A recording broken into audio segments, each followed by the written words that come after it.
Olha essa notícia que saiu agora aqui nos Estados Unidos em relação à liberdade de expressão. Olha o caso.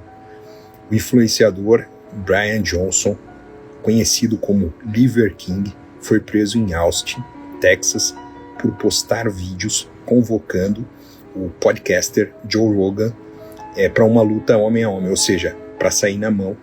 E na verdade isso é uma notícia da Fox, eu até vou deixar o link aqui, e depois precisamos de informações oficiais de fonte primária para entender como foi o caso. Mas ele foi preso e vai responder por isso agora na justiça americana.